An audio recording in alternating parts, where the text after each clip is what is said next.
தமிழ் பண்பாடு தமிழுறவுகளை வணக்கம். ஒரு இனிய படுக்கையறை காட்சி, அப்படி சொல்லக்கூடாது, கிடக்கை காட்சி. செவ்வியல் காலத்தில் கிடக்கை காட்சி என்றுதான் நம்முடைய இலக்கியங்கள் கூறுகின்றன. மறியிடைப்படுத்த மாண்பினை போல புதல்வன் நடுவனாக நன்று இனிது மன்றவர் கிடக்கை. இதுதான் நண்பர்களே அந்த 3 வரி. என்ன பொருள்? ஒரு புறம் ஆண்மான் கலைமான், மறுபுறம் பெண்மான் பிணைமான், நடுவிலே மரி என்கிற மான்குட்டி. மூவரும் படுக்கையிலே படுத்து அன்போடு உறங்குகிறார்கள். ஒருவரோடு ஒருவர் கட்டி அணைத்து உறங்குகிறார்கள். இந்த காட்சியை செவிலித்தாய் ஒளிந்து ஒளிந்து போய் நின்று பார்த்துவிட்டு வருகிறாள். நற்றாயிடம் கூறி கூறி மகிழ்கிறாள்.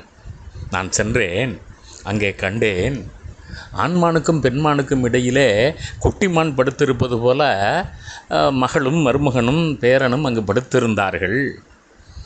அந்த காட்சி தேவலோகத்தில் இருப்பவர்களுக்கு கூட கிடைக்காது. அந்த பேயனாருங்கிற அந்த புலவர் அந்த காட்சியை வர்ணிக்கிறப்ப சொல்லுகிறார், நண்பர்களே, நீல் நிற வியல் அகம், நீல நிறத்தை உடைய வானம், அங்கே ஒன்றோடு ஒன்று இணைந்திருக்கிற விண்மீன்கள், அங்கே வாழ்வதாக கூறப்படுகிற உம்பர்கள்னால் அந்த காலகட்டத்தில் தேவர்கள், பெறலருங்குரைத்தே, தேவர்களுக்கு கூட இந்த காட்சி கிடைக்காது. அந்த காட்சியை நான் பார்த்தேன். தேவலோகத்தில் கூட இந்த இன்பம் கிடைக்காது. தேவலோகத்தில் கிடைக்காத இன்பம் எது?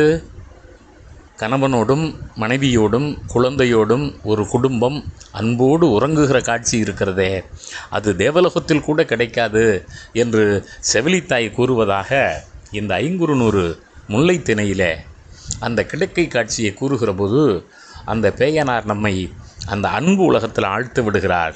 பேயனாருடைய கவிப்புலமை மிக இனிதாக இருக்கிறது. தமிழர்களுடைய செவ்வியல் வாழ்க்கை, தமிழர்களுடைய ஐடியல் லைஃப் என சொல்லப்படுகிற லட்சிய வாழ்க்கை, கணவனோடும் மனைவியோடும் குழந்தையோடும் படுக்கையிலே உறங்குகிற இன்பம்தான் உலகின் உயர்ந்த இன்பம் என்கிறார் பேயனார். நன்றி.